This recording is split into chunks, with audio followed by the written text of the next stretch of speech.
Everybody wants to know, so I do have to start with a little personal privilege before we get into some policy here. How are the triplets and your older son, Penn, and your wife, Betsy? Everybody's doing well. The babies are thriving. Despite their 6.5 weeks prematurity, they now have caught up or passed, the 50th percentile for kids their same age, so they're thriving. Penn is doing well. He's taking on the role of the big brother. You probably read my wife actually developed a heart problem during the delivery, and that has not resolved. But she's doing well, and we're optimistic it will get better as time goes by. That's good news. Let's turn our attention to some things that you've been doing in Washington, D.C. Let's start first with this past week. There was a big vote on the climate change, the energy bill. It was very controversial. It passed by a slim margin.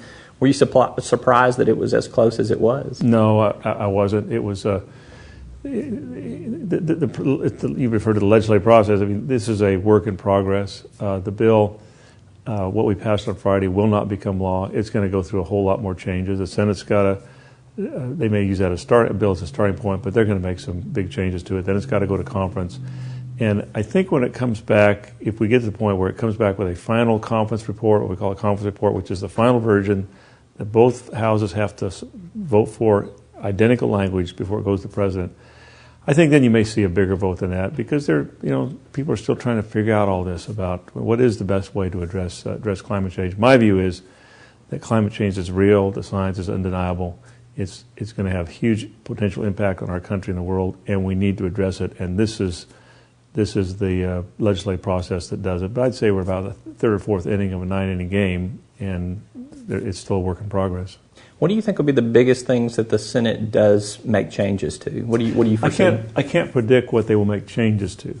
I can tell you what I think some of their concerns are, and they're legitimate concerns. When people talk about cap and trade, it's kind of a mysterious thing. Some of our Republican brethren refer to it as cap and tax, which is a distortion of what it is. But people want to understand, what do they mean by cap and trade? What is that? How does that work? People want to know what impact will this have on electricity rates. People want to know, well, what actually is in here that will improve the situation with regard to climate change. Some people think it doesn't go far enough. In fact, bailed out on supporting the bill. So I think you'll find discussions about how does it impact on electric rates, rural areas, agriculture, jobs. Those kinds of things will be in the discussion, as they should be. I don't know what changes they make or different approaches they would have. There was a big fat 300-page amendment put on the bill at in the waning hours of the debate there. Did you have a chance to read through all that? I tried to read through the engrossed bill there, and it was a booger bear. The federal legislation. You and I kind of start out in state government, and I was a state senator. And you can sit down, with here's a state Senate bill, and read through it, and pretty much get an idea of where the changes are in current law and what's current law. I don't know why it is, but you have great difficulty in reading a federal bill. If you think you're going to get your information by reading the bill, you'll be mistaken, because you'll have all kinds of sections that will say, line 32, page 3, changed 1988 to 1992. Page 37, line 32. You can't tell what it is. You have to go by really smart people who do legislative analysis to tell you, okay, here's what the impact of this will be on the federal code. And so there's different groups, like House Action Reports is one that my office subscribes to, which puts out an unbiased analysis of the impact of bills. I did sit down with that amendment and thumb through, kind of page by page, and look for concerns. By the way, the very first page of that, at the very bottom, was an amendment that dealt with North Little Rock and their municipal power, their hydropower. It's something I wanted to get in the bill, which will help them, and we were successful in getting it in there. How will that help them? What will it do? You may remember. You remember in I forget when it was, the late '80s, I believe. The city of North Little Rock made an investment in hydropower on the Arkansas River. It's a significant investment, and so that's now generating a pretty good portion of their electricity. Well, just because of when you do legislation, you kind of draw a line between, some point, somebody going to get credit for what they did up to a certain point or before a certain point. So a line was drawn for 1992, which means that North Little Rock Municipal Power would not have gotten any credit for the work they did in the late 80s. It turned out, I believe, that they're the only entity, by moving that date from 1992 to 1988, they were the only entity in the country that I think that got included. But as I made my point to Henry Waxman, I said, look, in Arkansas, we don't have much hydropower. And when what we have, let us nurture, and let's give these guys credit for having tried to do something which has been successful with regard to hydropower, and he did. And it was, ironically, it was on the first page of that amendment. At the end of the day, too, I mean, I know from my perusal of the bill as well, I mean, there's a lot of incentives in there for different types of energy investments and things that may pay some long-term dividends for us. You don't hear as much talk about that because everybody's wrapped up with the cap and trade debate. That's exactly right. And I don't have a problem with people focusing on cap and trade because it's something, it's not totally new in this country. We use it for other entities, commodities, but it's something we haven't used before. I mean, something that has gotten a lot of attention in this bill. We haven't used it for carbon before. You're absolutely right. There are things in this bill to help incentivize investments in new energy sources and cleaner kinds of energy. There are also things that incentives for efficiencies. So, for example, let me give you an example. Some of the critics of the bill are drawing on an MIT study that says this will cost American households $3,000 per household per year. The person at MIT who did the study said, stop. That is not what my study says. Quit distorting what my study says. That is inaccurate what my study says. That hasn't stopped some of the critics to keep pulling out the $3,000 number. The Congressional Budget Office did their study. They're the nonpartisan group that analyzes bill. And they said by 2020, now that's some years down the line, by 2020, the average cost per household will be $175 per household per year. $175, not $3,000.